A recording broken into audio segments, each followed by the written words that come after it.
മക്കളെ question number 10 ചോദ്യം ആദ്യം വായിച്ചു നോക്കാം. എന്താണ്? Alpha beta are the Roots of the quadratic equation അല്ലേ? എന്താണ്? x² - x - 1 = 0. ഓക്കെ, ദെൻ ശ്രദ്ധിക്കുക. അതേപോലെ തന്നെ ആൻഡ് അപ്പോൾ ആൽഫ ബീറ്റ റൂട്ട് ഇക്വേഷൻ നമുക്ക് അവിടെ നിന്ന് ഇത് ആൽഫ ബീറ്റ റൂട്ടാണ് അല്ലേ? അപ്പോൾ അവിടെ നമുക്ക് രണ്ട് സാധനങ്ങൾ എഴുതി വെക്കാം. ആൽഫ ഇത് സാറ്റിസ്ഫൈ ചെയ്യും അല്ലേ? അപ്പോൾ alpha square minus alpha minus 1 = 0. അതേപോലെ beta square minus beta minus 1 = 0 ഇട്ട് കൊടുക്കാം. Okay, and S N is equal to what? 2023 alpha rice to n plus what? 2024 beta rice to n അല്ലേ? എന്നിട്ട് അതാണ് ക്വസ്റ്റ്യൻ തന്നിരിക്കുന്നത്. നമുക്ക് ക്വസ്റ്റ്യൻ കണ്ടാൽ തന്നെ അറിയാം. Question is from what? Quadratic equation. നമ്മുടെ LMRP ബേസിൽ നോക്കുകയാണെങ്കിൽ this is from what? Fundamentals. Okay അല്ലേ? ഫണ്ടമെന്റൽസ് എന്ന് പറയുന്ന സെക്ഷൻ എന്നുള്ള ചോദ്യമാണ്. ഓക്കെ, അപ്പോൾ നമ്മൾ ആദ്യം എന്ത് ചെയ്യാം? നമുക്ക് ഓപ്ഷൻസ് നോക്കാം. ഓക്കെ, ഓപ്ഷൻസ് ഇങ്ങനത്തെ ക്വസ്റ്റ്യൻ നമ്മൾ ആദ്യമാണ് ഓപ്ഷൻസ് ക്ലോസ്ലി ഒബ്സർവ് ചെയ്യലാണ്. ഓക്കെ, അപ്പോൾ ഓപ്ഷൻസ് ക്ലോസ്ലി ഒബ്സർവ് ചെയ്യുന്ന സമയത്ത് ആദ്യത്തെ രണ്ട് ഓപ്ഷൻ എന്താണ്? S11 + S10 ആണ്. ഇവിടെയും S11 + S10 ആണ് RHS. പിന്നെ രണ്ട് ഓപ്ഷൻസ് S12 S10 ആണ് RHS. ഓക്കെ, നമുക്ക് ആദ്യത്തെ രണ്ട് ഒബ്സർവേഷൻ്റെ കളികൾ നോക്കാം. അഥവാ ഞാൻ ആദ്യത്തെ രണ്ട് ഒബ്സർവേഷൻ RHS എടുക്കുകയാണ്. What is RHS?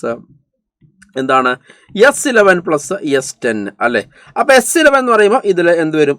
Come on 2023 alpha rice to 11 അല്ലേ? Plus 2024 beta rice to 11. Okay, S10 എന്ന് പറയുമ്പോൾ എന്താണ്? 2024 okay 2023 alpha rice to okay അല്ലേ? Alpha rice to 10 okay plus 2024 beta rice to 10. Okay, ഇനി കുഞ്ഞുങ്ങളെ നിങ്ങൾ നോക്കൂ.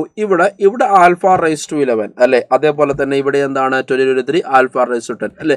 അവിടുന്ന് രണ്ടൊന്നും എനിക്ക് ആരെ കോമൺ ആയിട്ട് പുറത്തെടുക്കാം? 2023 ഓക്കെ ആൽഫ റൈസ് ടു 10 എനിക്ക് കോമൺ ആയിട്ട് പുറത്തെടുക്കാം അല്ലേ? അപ്പോൾ ഇവിടുന്ന് 2023 ആൽഫ റൈസ് ടു 10 പുറത്തെടുത്ത് കഴിഞ്ഞാൽ ഇവിടെ ആര് ബാക്കിയാവും? ആൽഫ ബാക്കിയാവും അല്ലേ? പ്ലസ് ഇവിടുന്ന് 2023 ആൽഫ റൈസ് ടു 10 പുറത്തെടുത്താൽ ഇവിടെ ആര് ബാക്കിയാവും? 1 ബാക്കിയാവും അല്ലേ?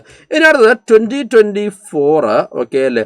ബീറ്റ റൈസ് ടു 11 ഉണ്ട്. അതേപോലെ ബീറ്റ റൈസ് ടു 10 ഉണ്ട് അല്ലേ? ഇപ്പോൾ ഞാൻ 2024 ബീറ്റ റൈസ് ടു 10 ഇവിടെ വെച്ചു എന്ന് വിചാരിക്കും. അപ്പോൾ ഇവിടെ ആര് ബാക്കിയാവും കുഞ്ഞുങ്ങളെ? ഇവിടെ നിന്നാണ് ഞാൻ പുറത്തെടുക്കുന്നത്. ഇവിടെ ബീറ്റ ബാക്കിയാവും അല്ലേ? പിന്നെ അവിടെ 1 ബാക്കിയാവും. ഇനി വാട്ട് ഈസ് ആൽഫ + 1? അത് നമുക്ക് എക്സ്പ്രഷൻ ഉണ്ടാക്കാം. എങ്ങനെയാ? നിങ്ങൾ നോക്കൂ. Alpha square minus alpha minus 1 0 ആണെങ്കിൽ ഇവിടെ നമുക്ക് ആൽഫ + 1 = ആൽഫ സ്ക്വയർ എന്നും ഇവിടുന്ന് ബീറ്റ + 1 = ബീറ്റ സ്ക്വയർ എന്നും നമുക്ക് എഴുതിക്കൂടെ മക്കളെ? തീർച്ചയായിട്ടും എഴുതാം. ഓക്കെ അല്ലേ? സോ ഇവിടെ നമുക്ക് ഫൈനലി എന്ത് കിട്ടി? കമോൺ പറയൂ. 2023 അല്ലേ?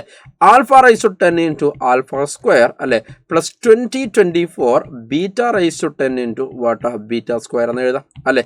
What is that? ഇത് is simply 2023 alpha rice to 12 plus 2024 beta rice to 12 എന്ന് വരും അല്ലേ? What is this? 2023 alpha rice to 12 plus 2024 beta rice to 12 എന്ന് പറയാൻ എന്താ സാധനം? ഇറ്റ് ഈസ് സിംപ്ലി എന്താണ്? S12. ഓക്കെ അല്ലേ? സോ നമുക്ക് S11 + S10 ചെയ്തപ്പോൾ നമുക്ക് എന്ത് കിട്ടുന്ന മക്കളെ?